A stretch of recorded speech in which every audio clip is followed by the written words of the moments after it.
सबसे पहले जो है पहला जो कहानी है तुम लोग का वो है विज्ञान में जीवन। अभी जो विज्ञान में जीवन का बात किया गया है, राइट, विज्ञान में जीवन का जो बात किया गया है ये बेसिकली इसके द्वारा लिखा गया है एपीजे अब्दुल कलाम। देखो विज्ञान में जीवन में एपीजे अब्दुल कलाम क्या करते हैं, अपने जीवन के बारे में बताते हैं और अपने जीवन की स्ट्रगल को बताते हैं कि कैसे एक नाव चलाने वाले का बेटा एक देश का सबसे बड़ा साइंटिस्ट बनता है।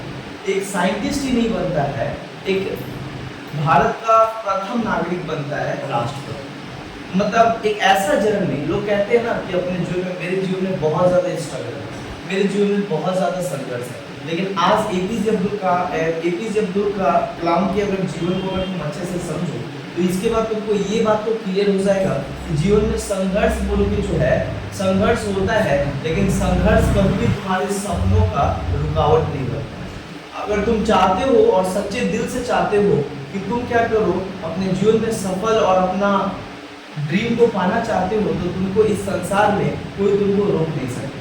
ये कहा जाता है ना कि अगर किसी चीज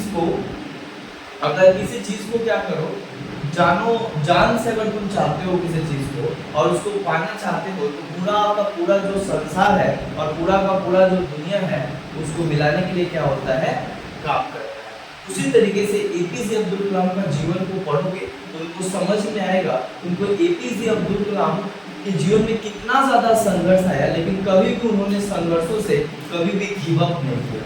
उनसे बहुत कुछ सीखने को मिलेगा अगर उनके जीवन को अच्छे से समझो और उनके पूरे जीवन यात्रा को अगर तुम समझो कि एक कैसे पेपर बॉय से देश का राष्ट्रपति बनने का सफर, कैसे जो देश में कुछ नहीं था लेकिन एक कील से लेकर देश में मिसाइल तक बनाने का और सैटेलाइट भेजने का जो सफर तय किया, वो एक छोटे कद का, इनका कद बड़ा छोटा था लेकिन इनका जो ऊंचाइयां और जो उपलब्धि था भारत के लिए और इनके लिए और पूरे दुनिया के लिए, इनका उपलब्धि जब हासिल हुआ तो पूरा दुनिया जो है इनके उपलब्धि से जो है सबसे ज्यादा जो है प्रभावित हुआ। तो एपीजे अब्दुल कलाम की अगर बात किया जाए तो एपीजे अब्दुल कलाम 1931 ईस्वी में क्या होता है, इनका जन्म होता है। 1931 में क्या होता है कि एक तमिल परिवार में इनका जन्म होता है। एक तमिल परिवार, मिडिल क्लास फैमिली में जन्म होता है।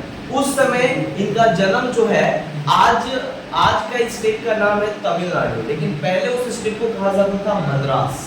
तो पहले मद्रास के एक छोटे से मध्यम परिवार में क्या होता है, जन्म होता है।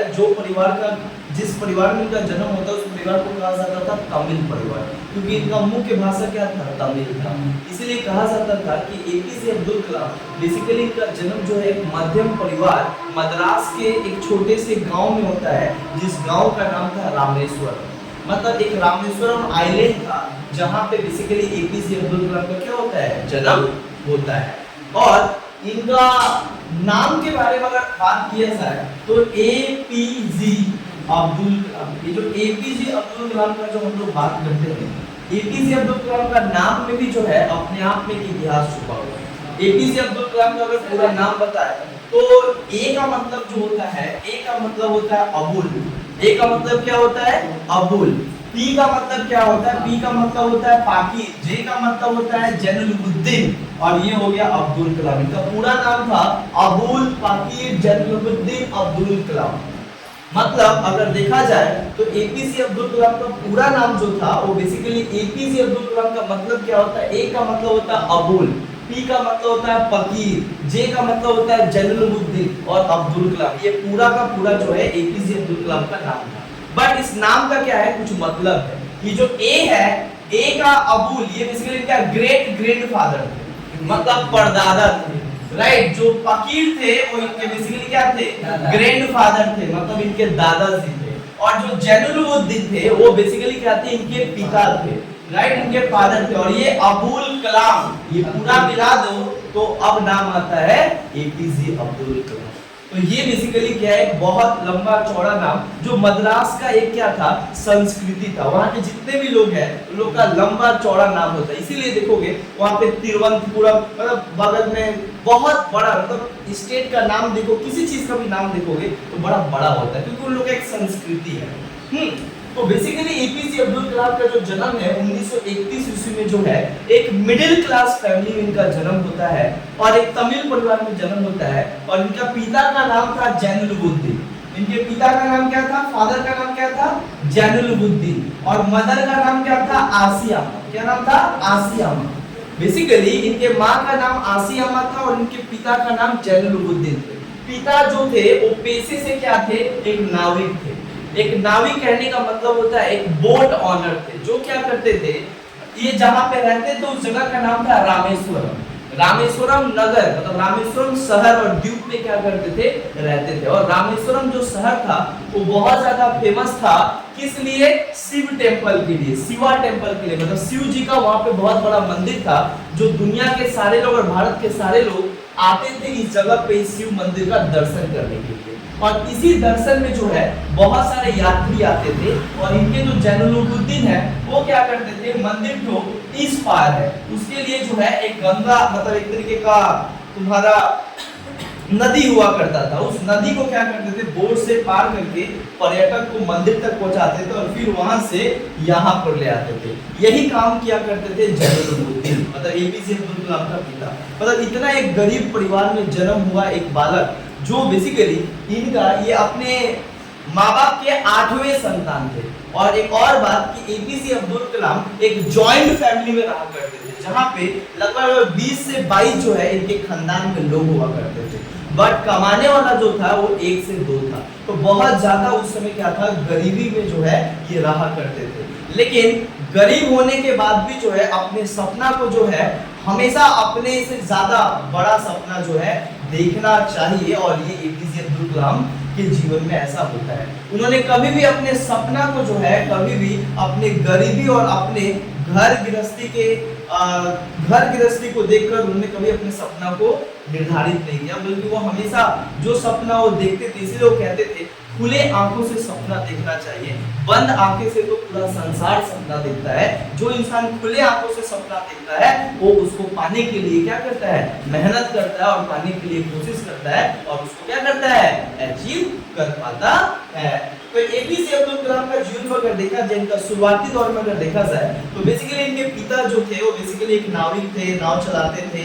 और घर में जो था लगभग 20-22 लोग थे, राइट। इनके घर में इतना ज्यादा दिक्कत होता था, ये शुरू से एपीजे अब्दुल कलाम जो थे थोड़े छोटे कद के थे। मतलब इनके माँ बाप जो थे थोड़े लंबा और थोड़ा हैंडसम, लेकिन इनका अगर कद देखो एपीजे अब्दुल कलाम का, थोड़े छोटे कद के थे। और साथ ही साथ क्या था, अनडिस्टिंग्विश्ड इनका फेस था। मतलब अनडिस्टिंग्विश कहने का मतलब होता है बेमेल चेहरा था, मतलब अपने माँ बाप के दोनों पे नहीं गए थे। मतलब इनका जो चेहरा मोहरा था एपीजे अब्दुल कलाम का, वो इनके माँ और पिता से जो था थोड़ा अलग अलग था। होता नहीं कि कोई बेटा जो है वो ना माँ पे गया ना बाप पे गया, किसी और पे गया, किसी और पे मतलब अपने खानदान के किसी और पे गया है। इस तरीके का जो है उनका भी था ऐसा। आगे जाकर जब ये पढ़ाई लिखाई शुरुआत करते, शुरुआती दिन में क्या होता था कि स्कूल में पढ़ाई वढ़ाई करते थे वहाँ पे। और एक दिन का घटना है कि जब ये सामने जाकर अचानक बैठ जाते थे, तो उस समय का समाज 1930-40 का समाज जहाँ पे भारत आजाद भी नहीं हुआ था, उस टाइम का ये कहानी है जब इनका जन्म हुआ। और जब वहाँ पे वो पढ़ने जाते थे तो पहले क्या होता था कि कास्टिज्म बहुत बड़े पैमाने पे था और एक ब्राह्मण क्लास और एक ऊंचे वर्ग को हमेशा प्रायोरिटी दिया जाता था, स्कूल में हो चाहे कहीं भी हो। समझ में आया, क्योंकि जाति व्यवस्था हर जगह था। हाँ, आज भी हमारे समाज में जाति व्यवस्था है, समझ आ रहा है। तो उस समय जब ये फर्स्ट बेंच पे अचानक बैठ जाते ब्राह्मण के साथ, तो इनके टीचर जो है इनको कहा गया था, वहां पे उनको डांटा गया था और फटकारा गया था और कहा गया था कि तुम मुस्लिम होकर तुम यहाँ पे नहीं बैठ सकते, तुम्हारा जगह क्या है, पीछे है। और तब जाकर वो पीछे से बैठते, लेकिन कभी भी उन्होंने पीछे बैठने से कभी उन्होंने इनकार नहीं किया, बल्कि उनका लास्ट में जब वो राष्ट्रपति बनते तो एक बात हमेशा कहते हैं कि बैक बेंचर बन के भी जो है सबसे बेस्ट शिक्षा लिया जा सकता है और अपने सपनों को पूरा किया सकता है और अपने सपनों को उड़ान दिया जा सकता है। ऐसा नहीं है कि आप बेंच के लास्ट किनारे पे बैठते हो, इसका मतलब होता है कि आप अनपढ़ हो और आप अपने सपनों को पूरा नहीं कर सकते हो। सपना पूरा हो सकता है अगर आपके सपनों में जान है और जुनून है और उसको पाना चाहते हो तो जरूर पूरा कर सकते हो। इसलिए कहा जाता है कि जो मतलब जो बैक बेंचर होते हैं, जो सबसे लास्ट में बैठते हैं, उनका कहना था सबसे बेस्ट शिक्षा क्लासरूम के पीछे भी बैठ के लिया जा सकता है। और ये एक सबसे बेस्ट एग्जांपल कौन थे? एपीजे अब्दुल कलाम। ये बड़े थोड़े मतलब क्या बोलेंगे, थोड़ा मतलब इनका जो स्वभाव था बड़ा ही क्या था कि मतलब थोड़ा एक तरीके का उतना ज्यादा साहसी नहीं थे, मतलब थोड़ा बात करने से हिचकिचाते थे, उतना ज्यादा मतलब किसी से मतलब लगाव या किसी से उतना बात विचार शुरुआती से ही नहीं। लेकिन जब ये क्या होता है कि थोड़ा हायर क्लास में जाते थे तो इनके टीचर थे सुब्रमण्यम। तो जो इनके टीचर थे जो पढ़ाते थे इनको फिजिक्स, एक दिन क्या करते थे, इनका जो विद्यालय था वो समुद्र के बगल में। तो जब विद्यालय से क्या होते, जब फिजिक्स पढ़ाते थे राइट, तो इनके जो टीचर थे वो समुद्र के किनारे ले गए, बीच के पास ले गए, और बीच के पास ले जाकर क्या करते हैं, इनको दिखाते हैं कि देखो पंछी कैसे उड़ती है और क्यों उड़ती है राइट। ये सारा चीज जो है वो बताने का कोशिश करते हैं। और जब ये चीज एपीजे अब्दुल कलाम देखते हैं, समझते हैं, तो इनको बड़ा ही क्या होता है कि क्यूरियोसिटी उत्पन्न होने लगता है कि ये सब कैसे हो रहा है। तब वो तय किए थे कि हम भी जो है एक दिन बड़ा होकर क्या बनाएंगे, एरोनॉटिक्स, मतलब एरोनॉटिक्स स्पेस इंजीनियर बनने का उनका सपना था। मतलब वो भी चाहते थे कि हम क्या करेंगे, स्पेस इंजीनियर बनेंगे, जहां पे हवाई जहाज जो है जो आज बन रहा है उसको क्या करेंगे, हम लोग बनाएंगे। इस तरीके का सपना जो है एपीजे अब्दुल कलाम, एक छोटे घर का, एक छोटे गांव से आया हुआ लड़का जो है, ये टीचर के पढ़ाने के बाद जो है वो अपना सपना को उसमें मतलब अपना फ्यूचर उसमें देखता है और वहां पे अपने सपना को तय करता है और लग जाता है मेहनत करने, क्योंकि यही मेरे को क्या करना है, जीवन में बनना है। लेकिन एक छोटे घर का जो एक मध्यम क्लास और मिडिल क्लास फैमिली से आने वाला जो बच्चा होता है, उसके लिए इतना बड़ा सपना देखना और सपना को पूरा करने के लिए जो है कुछ सैक्रिफाइस करना पड़ता है राइट। बिना सैक्रिफाइस का इस जीवन में और इस संसार में कुछ नहीं है। अगर आप सैक्रिफाइस करने के लिए क्या हो, तैयार नहीं हो, तो आपको पाने का भी कोई हक नहीं, क्योंकि ये दुनिया जो है कदम कदम पे तुमसे सैक्रिफाइस मांगता है। If you are ready to give sacrifice, अगर तुम रेडी हो अपने आप को सैक्रिफाइस देने के लिए, तब जाकर क्या होगा, कुछ बात होगा। लेकिन उतना बड़ा सैक्रिफाइस नहीं देना था, यहाँ सैक्रिफाइस यही देना था कि अपने घर परिवार से अलग रहना पड़ेगा और अपने सपनों को पूरा करने के लिए जो है पूरा दिल और मन और पूरे हृदय से जो है आपको उसमें जुट जाना होगा। यही काम करते हैं, ये बहुत अच्छी पढ़ाई करते थे और लास्ट में क्लास 10 और क्लास 12 में जो है ये फर्स्ट डिवीजन लाते हैं। जब वो फर्स्ट डिवीजन आते हैं तो इनका मार्क्स के आधार पे इनका एमआईटी में क्या होता है कि एडमिशन हो जाता है। एमआईटी जैसे कि मद्रास इंस्टीट्यूट ऑफ टेक्नोलॉजी, इसका मतलब होता है जिनको इंजीनियर बनना होता है राइट, इनको basically Madras institute of technology, Madras उस समय सबसे बड़ा मतलब एक इंस्टीट्यूट था। एमआईटी बहुत बड़ा आज भी सपना होता है जो लोग इंजीनियर बनना चाहते हैं कि इस कॉलेज में मेरा एडमिशन हो सके। तब ये जो एमआईटी है भारत का सबसे best Madras institute of technology, यहाँ पे क्या एडमिशन हो जाता है, यहाँ पे वो एरोनॉटिक्स स्पेस इंजीनियरिंग का पढ़ाई करने लगते हैं। लेकिन जब ये एडमिशन करने का बात हुआ और जब ये एडमिशन करने वहाँ पे जाते हैं तो आधा से ज्यादा पैसा तो इनका स्कॉलरशिप से हो गया, क्योंकि मार्क्स अच्छा था तो इनको स्कॉलरशिप दे दिया गया। लेकिन कुछ पैसा लग रहा था एडमिशन के लिए, तो जब इनसे पैसा मांगा गया और वो भी कितना पैसा, 1000 रुपया मांगा जा रहा था उस टाइम पे एडमिशन के लिए। अब इनके पास 1000 रुपया नहीं था राइट, और जो है ये जानते थे कि मेरे माँ बाप जितना मेरे को कर रहे हैं वही उनके औकात से बाहर है और ज्यादा मैं उनको दुख देना नहीं चाहता हूँ। लेकिन क्या करें, जब उनको पता चला कि 1000 रुपया एडमिशन चार्ज है और ये कैसे भी मेरे को 2 दिन के अंदर क्या करना है, देना है, नहीं तो हमारा नाम वहां से हटा दिया जाएगा, तब क्या करते हैं, ये घर जाते हैं, घर में देखते हैं कि स्थिति बहुत ज्यादा खराब है। अब ये उस समय क्या होता है कि इनका बहन का नया क्या होता है, शादी हुआ रहता है, तो इनके ये अपने बहन से क्या करते हैं, ये बात कहते हैं और इनकी बहन क्या करती है कि अपना जो गहना होता है उसको क्या करते हैं, छुपा कर गिरवी रखकर क्या करते हैं, इनको पैसा 1000 रुपया दिया जाता है। और तब इनकी आंखों में आंसू था, क्योंकि किसी के गहना को गिरवी रखकर वो 1000 रुपया लाया गया था और उस 1000 रुपया का मूल्य जो है उनके जीवन में बहुत ज्यादा था। एक तरफ वो ये देख रहे थे कि अगर एडमिशन नहीं हुआ तो मेरा सपना चूर-चूर हो जाएगा, और दूसरा कि 1000 रुपया के लिए मेरे को मेरी अपनी बहन का गहना गिरवी रखाना पड़ा, ये भी एक बहुत बड़ा जो था इनके चैलेंज था जीवन में। लेकिन वो 1000 रुपया लेते हैं और एडमिशन करवाते हैं और यहाँ पे पढ़ना स्टार्ट करते हैं और खूब अच्छे से जो है यहाँ पे मेहनत करते हैं। और मेहनत करने के बाद क्या होता है कि जब वो आखिरी पल आता है, जब इनको सिलेक्ट किया जाता है कि एरोनॉटिक्स इंजीनियरिंग स्पेस में जो इनको जब इंजीनियर बनाया जाता है और भेजा जाता है, तब उस टाइम क्या होता है, इनको एक प्रोजेक्ट बनाने दिया जाता है कि आप जो है एक प्रोजेक्ट बनाइए। आप तो मतलब एरोनॉटिक्स स्पेस इंजीनियर बनोगे तो इसका एक डाटा बनाओ, एक फॉर्मेट बनाओ, एक प्रोजेक्ट बनाओ कि कैसा होता है। एक शेप बनाने दिया गया कि एरोनॉटिक्स का शेप कैसे बनता है, जो एयरक्राफ्ट होता है उसका पिक्चर बनाने के लिए दिया गया, राइट। तो जब अब क्या होता है कि एपीजे अब्दुल कलाम क्या करते हैं, जुट जाते हैं इसको बनाने में, क्योंकि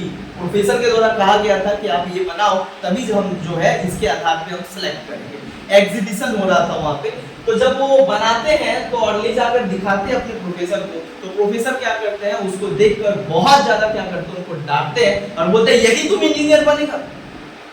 जो एक इंसान फॉर्मेट नहीं बना सकता है वो तुम जाकर स्पेस में एरोनॉटिक्स इंजीनियर बनोगे और ये सारा चीज बनाओगे, जहाज बनाओगे, तुम कभी नहीं बना सकते, एयरक्राफ्ट तुम कभी नहीं बना सकते हो। उनको पूरे तरीके से क्या हुआ, बहुत झाड़ और फटकार मिला और यहां तक कि प्रोफेसर कह देते हैं कि अगर तुम्हारे पास 3 दिन टाइम है, अगर इस 3 दिन में जो है अगर तुम फिर से नहीं अच्छे से बनाकर लाते हो, तुमको डिस्क्वालीफाइड कर दिया जाएगा, स्कॉलरशिप छीन जाएगा और तुमको कॉलेज से भगा दिया जाएगा। ये 3 बार इनको इतना ज्यादा दिल पे लग जाता है कि स्कॉलरशिप छीन जाएगा तो उस बैंक को क्या जवाब देंगे जो अपना गहना बेचकर मेरे को एडमिशन करवाया कि तुम जाओ पढ़ो और अपने सपना को पूरा करो।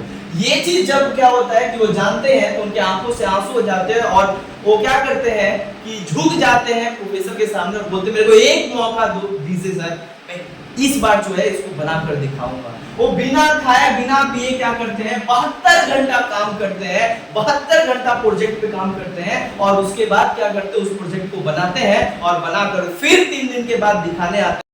जो प्रोफेसर है देखकर काफी ज्यादा क्या होता है कि उनके आंखों से आंसू आ जाता है कि यार 3 दिन पहले इसको इतना डांटे और इतना झाड़े थे, लेकिन आज क्या गजब का ये बनाकर लाया गया और ऐसा प्रोजेक्ट और ऐसा एग्जीबिशन और इस तरीके का एयरक्राफ्ट का प्रोजेक्ट आज तक अपने हम एकेडमिक लाइफ में जो है ऐसा देखे नहीं।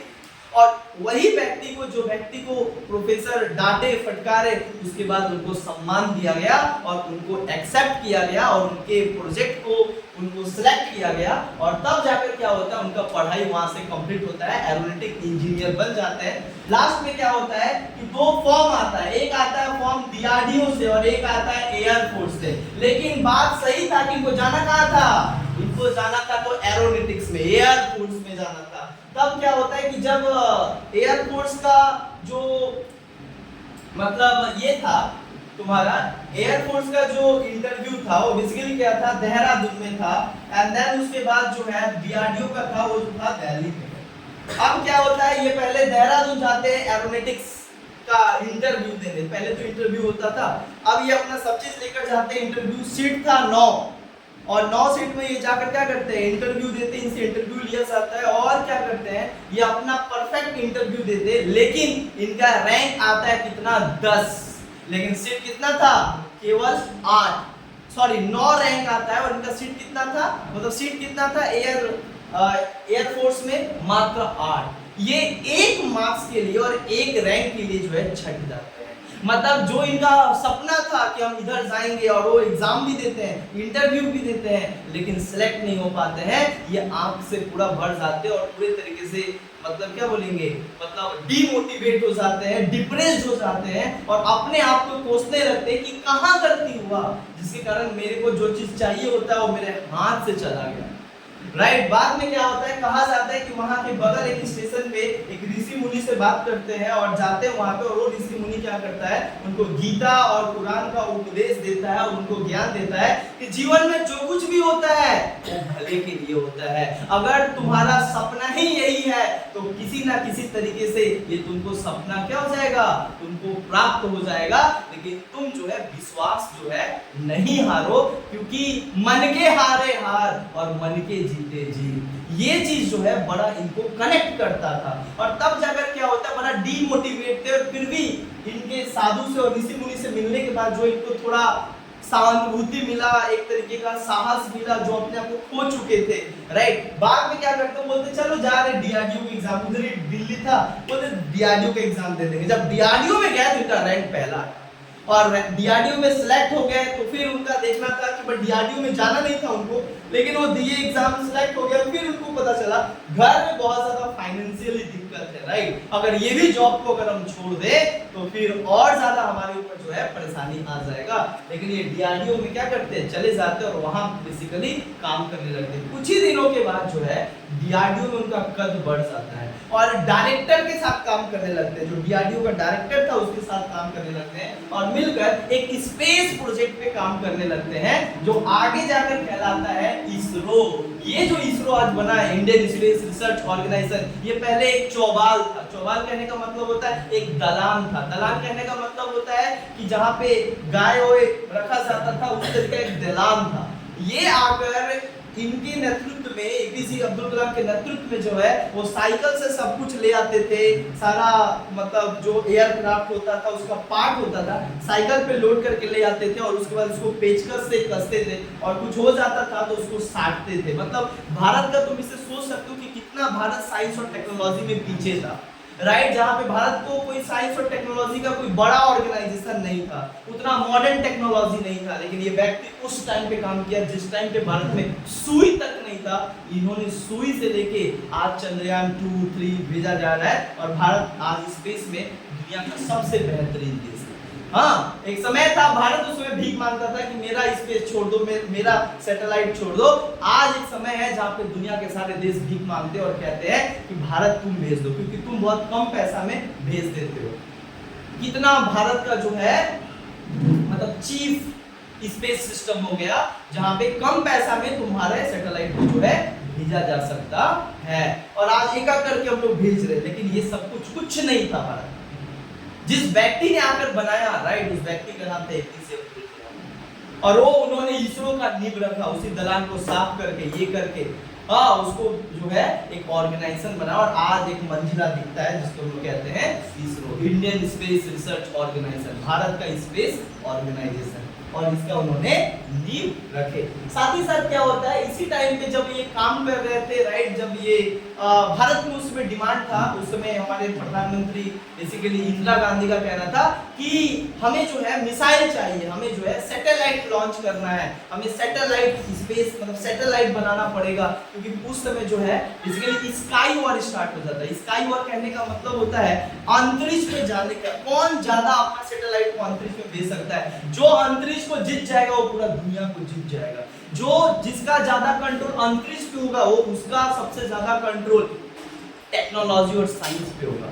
हाँ, तो अब क्या होता है कि सारा देश जो है अंतरिक्ष पे भेजने लगा, भारत को भी भेजना था। अगर भारत नहीं भेजता तो भारत इस फील्ड से और इस वॉर से क्या होता, पीछे हो जाता, आउट हो जाता। तो भारत को कहा गया, तो इनको नेतृत्व दिया, एपीजे अब्दुल कलाम को नेतृत्व दिया गया कि बनाइए, जो लगेगा हम लोग देंगे। और तब क्या होता है, इंदिरा गांधी जो है इनको सपोर्ट करती है, और सब इनके डायरेक्टर सपोर्ट करते हैं, और ये क्या करते हैं, बनाते हैं, ये लॉन्च करते हैं पीएसएलवी। जब ये पहला पीएसएलवी लॉन्च करते हैं तो वहां पे क्या होता है, फेल हो जाता है। और जब ये पहला बार अपना अंडरशिप में मतलब खुद ये डायरेक्ट करते थे ये प्रोजेक्ट को, और इनके अंदर में कुछ साइंटिस्ट थे, बेहतरीन साइंटिस्ट थे, वो लोग मिलकर क्या करते थे, रात दिन एक करके भारत का पहला सैटेलाइट लॉन्च किया गया, और पहला सैटेलाइट फेल हो गया। जब ये फेल हो गया तो बहुत अलग अलग लोगों ने इसका मजाक उड़ाया। हाँ, देश के सारे लोग जो है एपीजे अब्दुल कलाम को मजाक उड़ाने लगे, इनके फैमिली को भला बुरा कहने लगे कि देश में इसीलिए गरीबी है, और जो पैसा हम लोग दिए सैटेलाइट लॉन्च करने के लिए उसको भी लेकर क्या किया, फेल कर दिया प्रोजेक्ट, राइट। इससे अच्छा है कि तुम क्या करो, सब एक ही के कारण हुआ है, वो है किसका, एपीजे अब्दुल कलाम। एपीजे अब्दुल कलाम को पूरा मीडिया, पूरा रेडियो, पूरे भारत में क्या होने लगा कि इनके खिलाफ भला बुरा इनका आलोचना किया जाने लगा, और ये क्या होते मतलब डिप्रेशन, क्योंकि एक मध्यम परिवार से आया हुआ लड़का इतना बड़ा जिम्मेवारी सौंप दो, बट वो कभी भी जिम्मेवारी से भागा नहीं। सच्चा और एक मजबूत इंसान का ये होता है कि कितना भी बड़ा रिस्पॉन्सिबिलिटी दे दो लेकिन वो कभी भागता नहीं है और कभी भी उसको छोड़ के फील्ड नहीं भागता है। हाँ, युद्ध हारो या ना हारो लेकिन युद्ध स्थान और युद्ध जो बैटल फील्ड होता है वो छोड़ के नहीं भागना चाहिए, लेकिन योद्धा का यही निशानी होता है और जो एपीजे अब्दुल कलाम करके दिखाए। एपीजे अब्दुल कलाम भले उसके बाद आलोचना के बाद जो है ये काफी ये हो जाते हैं, नाराज होता है, मतलब दुखी हो जाते हैं। तब इनके डायरेक्टर आकर क्या करता है, मीडिया के सामने इनको बोला गया कि कहिए आप जो प्रोजेक्ट बनाए क्यों फेल हो गए, किस बात की कमी था। किसी ने तो कह दिया कि फ्यूल अगर नहीं था तो हमसे कह देते, हम दूध दे देते ताकि दूध से ऊपर चल जाता। हाँ, अमूल मिल्क कंपनी जो आज अमूल करते हैं उसने भी मजाक उड़ाया था कि अगर बोलते अगर पैसा नहीं होता तो हम अपना पैसा दे देते। हाँ, तो अलग अलग तरीके से इनके ऊपर क्वेश्चन आने लगा। तब इनके जो डायरेक्टर थे, राइट, वो आकर डायरेक्ट माइक लेते और बोलते हैं ये मेरी गलती है और इसका सजा मेरे को मिलना चाहिए, लेकिन ये जो टीम है ना सबसे खतरनाक है। एक बार किया है, फेल हुआ है, लेकिन इस बार आप मौका देकर दिखाइए, इस बार हम लोग सक्सेसफुल होंगे। सक्सेस ही नहीं होंगे बल्कि उस ऊंचाइयों पे पहुंचेंगे जिस ऊंचाइयों पर पहुंचने का कल्पना भारत ने देखा था। और सचमुच ये एपीजे अब्दुल कलाम को काफी ज्यादा क्या किया, इन्फ्लुएंस किया कि भाई मेरा गलती को मेरा डायरेक्टर अपने ऊपर ले लिया। और इस तरीके का जज्बा, इस तरीके का एक टीम स्पिरिट होना चाहिए कि हारो तो अपना, हारो तो क्या करो, डायरेक्टर जो है अपने ऊपर क्या कर रहा है, जिम्मेवारी ले लो, लेकिन जीतो तो पूरा टीम को क्रेडिट मिलना चाहिए। ये बात जो है, लेकिन इससे इतना ज्यादा वो नाखुश हो चुके थे कि घर नहीं जाते थे, घर से बुलाया जाता था, घर नहीं जाते थे, राइट। उसके बाद क्या होता था, उनका मन नहीं लगता था। कहा जाता था कि जब पीएसएलवी फेल हो गया था सैटेलाइट, तो 3 दिन ये कमरा में ही बंद रह गए और ना बिना मतलब थोड़ा बहुत खा के और मतलब कमरा में ही बंद रह गए, ना कमरा से निकलते थे, अंधेरा घर में बिना लाइट का कमरा में रहते थे। इतना ज्यादा वो डिप्रेशन और एंजाइटी में चले गए थे इस फेलियर के बाद। लेकिन इन्होंने फेलियर से सीखा, फिर आया और ओवरकम किया और इस तरीके का काम किया कि आज पूरा दुनिया इनको मिसाइल मैन और दुनिया इनको फादर ऑफ एटम बम के नाम से जाना जाता है। जिस व्यक्ति ने हमारे देश को सब कुछ दिया, जिस व्यक्ति ने हमारा देश को, देश का जो झंडा है पूरे दुनिया में लहराया है, जिस व्यक्ति ने हमारे देश को महफूज किया चाइना और पाकिस्तान और सारे दुनिया से, क्या बनाकर, न्यूक्लियर बम बनाकर। इतना ही नहीं, हमारे देश में मिसाइल नहीं था, मिसाइल का नींव रखा कौन, एपीजे अब्दुल कलाम। और सेकेंड बार काम करते और पीएसएलवी को क्या होते, लॉन्च करते। उसके बाद एक से एक सैटेलाइट लॉन्च करते हैं, आर्यभट्ट को दिस को दैट, अलग अलग सैटेलाइट लॉन्च करते हैं। बाद में कहा गया इंदिरा गांधी के द्वारा कि चाइना और पूरी दुनिया में जो है परमाणु बम जो है बनाया जा रहा है, सारा देश परमाणु बम बना रहा है, भारत को भी बनाना चाहिए। ये बनाना चाहिए ताकि भारत जो है क्या हो जाए, एक्सटर्नली भारत जो है परमाणु बम बनाने के बाद क्या हो जाएगा, वो बाहर से सुरक्षित हो जाएगा। कोई देश, भारत के पास उस समय परमाणु बम नहीं था और पाकिस्तान उस समय परमाणु बम बना रहा था, तो पाकिस्तान बना रहा था तो भारत को काफी ज्यादा डर था। अगर बगल वाला अगर घर में बम बारूद बन रहा है तो उसका बगल वाला घर हमेशा दहशत में रहता है, मार उड़ देगा तो बस। तो उसी तरीके से क्या था, हाल ही था, चाइना भी परमाणु बम बना रहा था, उधर ब्रिटेन, फ्रांस, अमेरिका, रसिया सब परमाणु बम बना लिया है। अगर तुम नहीं बनाओगे तो तुमको डराया जाता था, धमकाया जाता था कि ढेर बोलोगे मार देंगे परमाणु बम। और एक तो अमेरिका दिखाया भी था जापान को मार के, तो पूरा दुनिया दहशत में था। और इंदिरा गांधी का कहना था कि हम नहीं जानते हैं, मेरा जीने का एकमात्र मकसद है परमाणु बम बनाना ताकि देश को सुरक्षित किया जा सके, ताकि अपने जो बाहरी जो पड़ोसी देश है उसे अपने आप को महफूज किया जा सके। आप बनाइए परमाणु बम।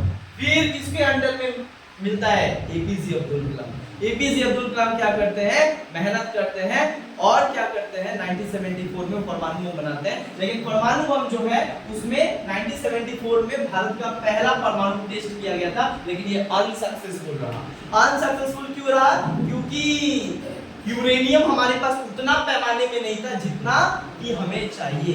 कहानी यही हुआ था कि यूरेनियम अमेरिका से मंगाए थे हम लोग, यूरेनियम जो है अमेरिका से हम लोग जो है थोड़ा सा मंगाए थे, तो अमेरिका ने बोला यूरेनियम कहाँ लगेगा, तो इंदिरा गांधी कहती है कि एक तो इलेक्ट्रिक प्रोजेक्ट बैठाना है तो थोड़ा लगेगा, तो उतना ही दिया था। परमाणु बम में ज्यादा चाहिए तो मतलब यूरेनियम, तो वो फेल हो गया 1974। उसके बाद बोला गया कि उसके बाद जो दूसरा गवर्नमेंट आया उनका कहना था कि भारत को महफूज करने के लिए मिसाइल बनाना बहुत जरूरी है।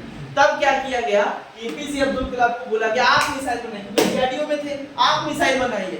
अब ये क्या करते हैं, मिसाइल बनाते हैं और एक के बाद एक मिसाइल बनाकर भारत को जो है सुरक्षित करते हैं, भारत को बाहर के देशों से। जैसे कि ये अग्नि, त्रिशूल, ब्रह्मोस्त्र, एक से एक जो है ये क्या करते हैं, मिसाइल बनाते हैं। और ऐसा मिसाइल जो यहां से लेकर दूसरे मुल्क तक क्या कर सकता है, मार कर सकता है। इस तरीके का तो हम जो है हवा में भी काफी ज्यादा क्या हुए हैं, अपने आप को महसूस करने लगे, and because of APJ Abdul Kalam. और इसी टाइम पे क्या होता है, एपीजे अब्दुल कलाम का घर में रिश्ता उसका तय हो जाता है।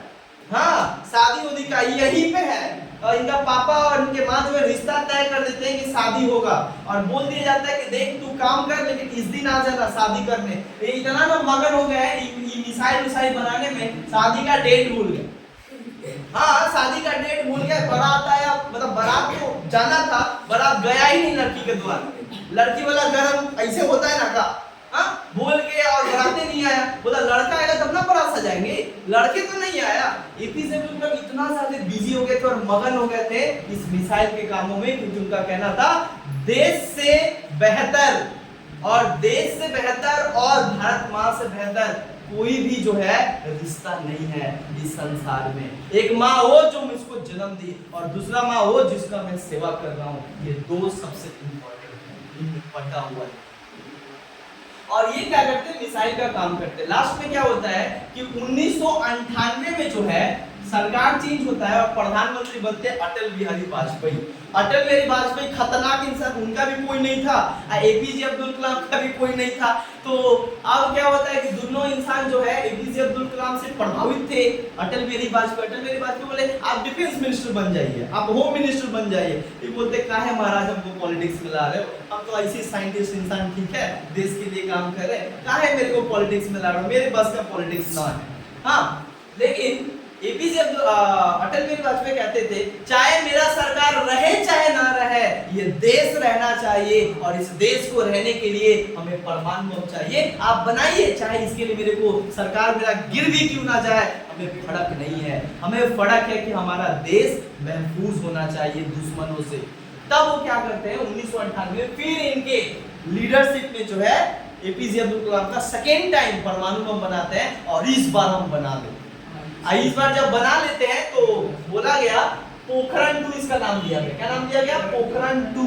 सेकेंड टेस्ट कर रहे हैं 1998 में 11 मई को डेट दिया गया। 11 मई को डेट दिया गया कि हम लोग परमाणु एक्सपेरिमेंट करेंगे, क्योंकि बन गया था। अब परमाणु एक्सपेरिमेंट क्यों करना है, एटम बम क्यों एक्सपेरिमेंट करना है, क्योंकि तब ना पता चलेगा जो बनाया हो ठीक बनाया है कि खराब बनाया है। पटाखा खरीदते हैं तो फोड़ के देखते हैं, हाँ है ना, आवाज है ना कि नहीं है, अगर नहीं है तो पटाखा ना लेंगे, दूसरा दिखाओ।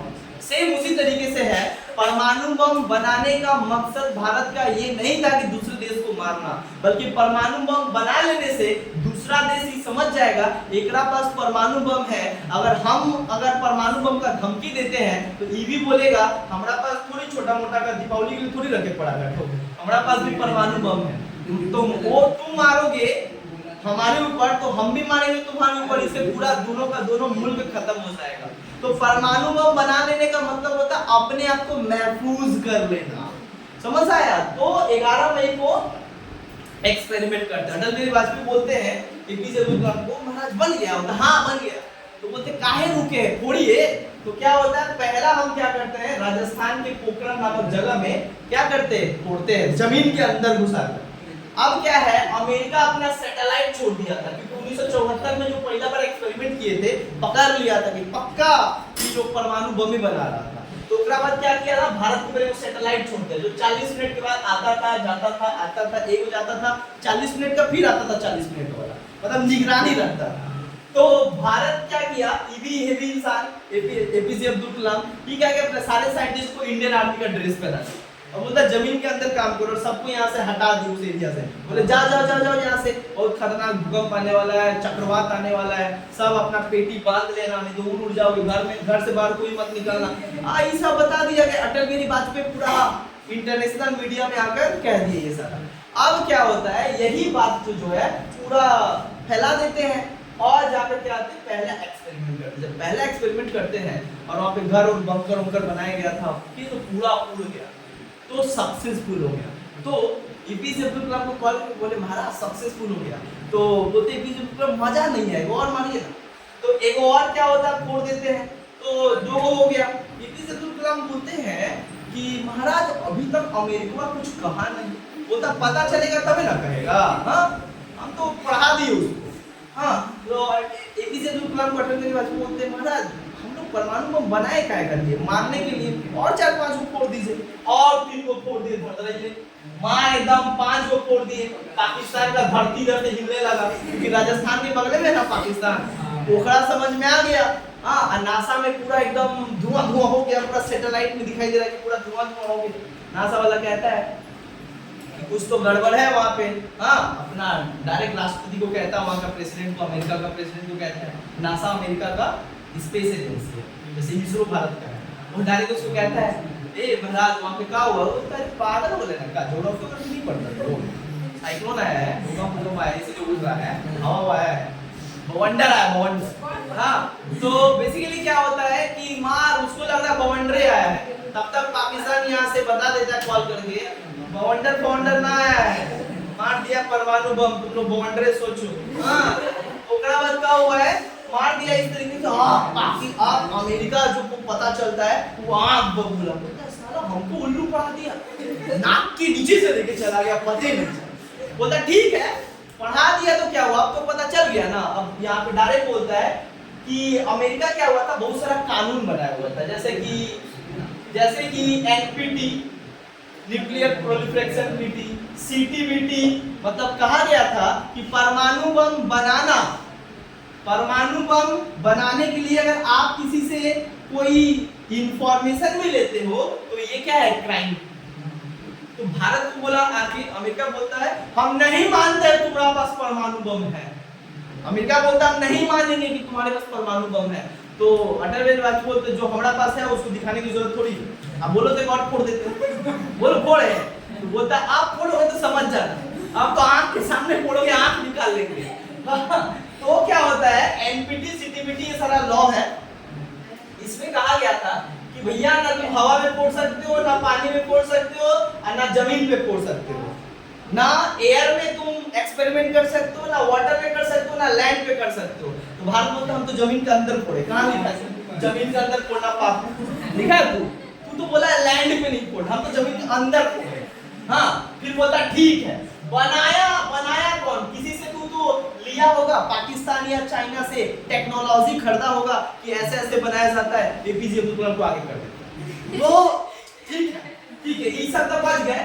तीसरा बोलता ठीक है तू बनाया परमाणु बम तो यूरेनियम किसी से लिया होगा, यूरेनियम पे फंसाएंगे। बोलता है सुनो हमरा केरला में आके देखना, आप भाड़ा खेती करते, तुमको चाहिए 10 बीघा, बोल दे देते, भिजवा देते, यहाँ से भी बच जाता है। लेकिन फिर भी बोलता है तू फोड़ा का, फंस गया यहाँ पे भारत। तो फोड़ा क्या है, तो भारत को बोला 3 साल के लिए भारत को सारा इंटरनेशनल रिलेशन तोड़ दिया। मतलब भारत से दुनिया का कोई भी देश रिश्ता नहीं रखेगा, कोई भी व्यापार वगैरह नहीं होगा, एक देश से दूसरे देश में नहीं होगा, सबका सब था। अब ये होने में क्या हुआ, माथा का दर्द हो गया अटल बिहारी वाजपेयी का। अटल बिहारी वाजपेयी एक चक्कर में सरकार गिर गई, प्याज चल गया था 2000 रुपया किलो, क्योंकि देश में सब ठप था, बाहर कुछ बेचा नहीं रहा था, समझ में आ रहा, तो प्राइस बढ़ गया, इन्फ्लेशन बढ़ गया, अनएम्प्लॉयमेंट बढ़ गया। इन सब चीज के कारण जो है हम लोग को सहना पड़ा।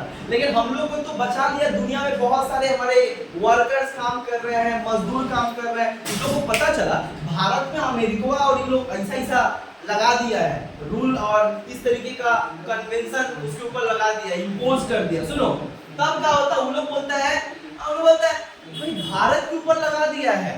अब हम लोग को कॉल आ रहा है घर से बार बार कि यहाँ पर ऐसा हो गया है, महंगाई बढ़ गया है, हम लोग खा नहीं पा रहे हैं।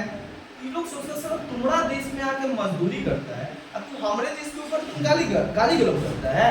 हाँ, ये लोग बोलता है हम क्या करेंगे, वो लोग बोलता है चल चल घर चल, नहीं काम करेंगे, छोड़ दे लोग मरने दे।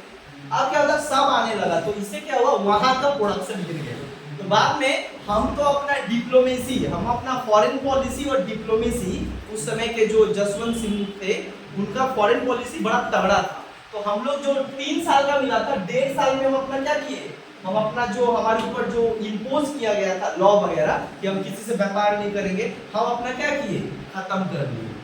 अब 1998 में हम फोड़े, पाकिस्तान को बना के रखा था, फिर वो फोड़ दिया। तो अमेरिका बोलता है तुमने मेरे को बताया कि परमाणु बम फोड़ दिया है, अब तुम ही फोड़ दिया। बोलता फोड़ेंगे नहीं, हाँ अगर हम ना फोड़ेंगे तो हमको बार बार धमकाएगा, हाँ इसीलिए फोड़ दिए। ओहो तू फोड़ा तो कुछ नहीं, हम फोड़ेंगे तो अब हम मेरे ऊपर ही करोगे। पाकिस्तान हम तो 5 गो फोड़े, इतना बड़ा देश हो, तू 7 गो फोड़ा। कहीं तो कंपटीशन भारत से है कि तुम 5 गो फोड़ेगा तो 7 गो फोड़ेंगे। ऐसे टीवी फोड़ता है, वो दिन परमाणु बम फोड़ दिया 7 गो। अब क्या हुआ, अमेरिका बोलता है तुम्हारा तो हम 5 साल लगाए, 5 साल इसका इंटरनेशनल रिलेशन तोड़ दिया। ये लोग तो झगड़ा करने वाला उतना अच्छा डिप्लोमेसी था नहीं, वहीं से जो पाकिस्तान गिरा आज तक आज तक नहीं उठ पाया। नहीं तो 1998 से पहले एक सच्चाई जान लो, 1998 से पहले पाकिस्तान इंडिया से कई गुना ज्यादा आगे था। लेकिन ये 1998 में हम लोग 5 गो पड़े तो 7 गो पड़े, तो 5 साल दिया, हमरा 3 साल दिया, तो हम तो 1.5 साल में अपना चुका लिए। अब वो बेचारा 5 साल में उसके बाद ना चुकाए और आज ये हालत है, खाने खाने पे लालच पड़ा हुआ। तो एपीजे अब्दुल कलाम को कहा जाता है the father of the atom bomb. Bharat में जिन्होंने नींव रखा, भारत को जिन्होंने सुरक्षा दिया, भारत को बनाकर जो है दुनिया से के देशों से सुरक्षित किया और एक श्रेणी में रख दिया कि भारत के पास भी क्या है, परमाणु बम है। आंख नहीं दिखाओगे मेरे को, हमारे पास भी है, खेलने के लिए नहीं रखे, दीपावली में फोड़ने के लिए, जरूरत पड़ा तो हम भी अटैक करेंगे। लेकिन भारत का फॉरेन पॉलिसी है नो फर्स्ट यूज, कभी भारत परमाणु बम का इस्तेमाल पहले नहीं करेगा। लेकिन अगर उधर से होगा तो हाथ पे हाथ नहीं रखेंगे, इस्तेमाल करेंगे। समझ में आ रहा है? तो ये चीज जो है एपीजे अब्दुल कलाम ने, इतना ही नहीं, इसके बाद पूरा देश इनको जानने लगा, देश इनको कंधा पे उठा लिया, इतना प्रेम, इतना ज्यादा ये मशहूर हो गया देश में। तब इनको बुलाया गया नासा, अमेरिका बुलाया, तो भाई तुम्हारा पूरा हमारा ज्ञान दो, इन लोग को नासा लोग को कैसे कैसे करता है। तो वो जाते हैं वहां पे, नासा वाला बताता है भैया तुम कैसे कर लिए साइकिल पे पेचकस उसकस लगा के, हमारा देश में जो टेक्नोलॉजी है छोड़ दो उस देश को, हमारा देश में आ जाओ, और तुमको एक विदेशी लड़की दे देंगे, तुमको बैंक बैलेंस दे देंगे, नासा का डायरेक्टर बना देंगे, सब कर देंगे, छोड़ दो, कहाँ रखा हुआ है भारत को, गौशाला में जाके पेचकस से करते हो, साइकिल पे जाते हो। एपीजे अब्दुल कलाम बोलते हैं कि अपना ऑटोबायोग्राफी में लिखते हैं, ऑटोबायोग्राफी का नाम आता है द विंग्स ऑफ फायर। क्या नाम है? The wings of fire. इस ऑटोबायोग्राफी में बताते हैं मेरा भी कभी मन था कि अच्छी बात कह रहा था, ऑफर तो अच्छे दे रहा था, लेकिन फिर बोले कि भाई हमरा तो जिस मिट्टी ने मेरे को सब कुछ दिया, जिस मिट्टी ने मेरा इतना नाम दिया कि तुम आज मेरे को कह रहे हो कि यहाँ पे रह लो, राइट, उस मिट्टी को मैं, उस मिट्टी से कभी भी जो है हम मतलब गुस्ताखी नहीं कर सकते, समझौता नहीं कर सकते, वही मेरे लिए सब मरेंगे तो उसी मिट्टी में जिस मिट्टी ने मेरे को सम्मान दिया। तब जाकर क्या होता है, एपीजे अब्दुल कलाम वहां से आते हैं एंड देन उसके बाद जो है ये रिटायर हो जाते हैं, राइट, एंड देन उसके बाद जब रिटायर हो जाते हैं साइंटिस्ट थे, तो इनका नाम जो है अटल बिहारी वाजपेयी किसमें डाल देते हैं, प्रेसिडेंट में। बोलते हैं अब आप नहीं काटिएगा, देखिए अब आपको कोई पॉलिटिकल पोस्ट नहीं दे रहे, हम आपको कॉन्स्टिट्यूशनल पोस्ट दे रहे हैं, और ये भारत का वो पोस्ट है जो उस व्यक्ति को मिलता है जिस व्यक्ति ने भारत के लिए कुछ किया है। और आपने तो ऐसा काम किया है, इस तरीके का भारत के लिए काम किया है जो इस दुनिया में, इस भारत के इस टाइम पे इतना कंट्रीब्यूशन किसी ने नहीं। तो ये आपका हक है, पूरा देश चाहता है कि आप देश का राष्ट्रपति बने और देश का राष्ट्रपति बनकर देश को रिप्रेजेंट करे और देश का कल्याण करे। तब क्या होता है, इनको 11वां राष्ट्रपति बनते हैं, 11th प्रेसिडेंट बनते हैं। 2002 से लेके 2007 ये देश के राष्ट्रपति होते हैं। The first citizen of India, the commander of commanders of 3 defence force. समझ में आ रहा है? The constitutional head of India, the head of country. समझ में आया? ही रिप्रेजेंट्स द कंट्री। अब देश का राष्ट्रपति बनते हैं, राष्ट्रपति भवन में जब जाते हैं, राष्ट्रपति भवन में जब शपथ वगैरह होता है, इनके आगे कोई खड़े नहीं होना चाहता। ये महापुरुष इंसान क्या कहेगा, ये तो ऐसी चीज जाएगा। अच्छा, एक पहला राष्ट्रपति था जिसका ऑपोजिशन पार्टी भी इनका विरोध नहीं, मतलब ना हम तो चाहते बनाइए, मतलब ऐसे नहीं होता हमेशा। हमेशा ऑपोजिशन का काम है गाली देना। तुम रूलिंग पार्टी इसको खड़ा करेगा तो बोलेगा ना ना ये बेकार इंसान, इसको खड़ा कर। लेकिन ये एपीजे अब्दुल कलाम के ऊपर किसी भी तरीके का कोई कंट्रोवर्सी नहीं, क्योंकि भाई ये सबके प्यारे थे, देश के प्यारे थे, देश के लिए उन्होंने जिया, देश के लिए उन्होंने मरा, उनका देश ही सब कुछ था। और एपीजे अब्दुल कलाम देश का राष्ट्रपति जब बनते, शपथ होता है दिल्ली में, तो बोला गया किसको आप बुलाएंगे? तो बोलते हैं भैया हमारा जीवन में तो ज्यादा लोग है नहीं, जिन लोगों ने मेरे को आज हम यहाँ पे खड़े हैं, तो जिनके कारण खड़े हैं उनको मैं बुलाना चाहूँ। बोलते हैं वो ढाबा वाले को बुलाओ, जो हमको क्या करता, एक रोटी एक्स्ट्रा खिलाता था क्योंकि हमारे पास पैसा नहीं होता था। और एक मोची वाले को बुलाओ, जो हमारा जूता सी देता था क्योंकि जूता फट जाता था, लेकिन पैसा नहीं था खरीदने के लिए, लेकिन वही अपना से वो क्या करता था, सी देता था। वो दोनों को बुलाते हैं। और सोचो ऐसा इंसान। हाँ, और क्या होता है जब वो राष्ट्रपति बनते हैं, तो जब राष्ट्रपति भवन जो 320 गो कमरा का घर, हाँ, राजपथ जिसको कहा जाता है, जहाँ राजा चलते हैं, राष्ट्रपति भवन, प्रेसिडेंट हाउस, वहां पे यहाँ पे एक इंसान गुलाब देखता है तो खुश हो जाता है, वहां पे 1000 किस्म के गुलाब।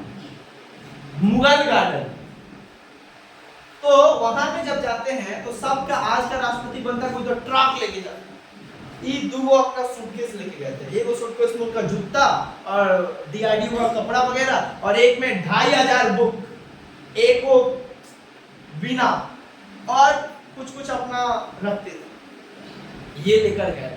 5 साल देश का राष्ट्रपति रहे और सेवा करे, लेकिन उन्होंने कभी भी राष्ट्रपति का पद का और गरिमा का कभी भी उल्लंघन नहीं।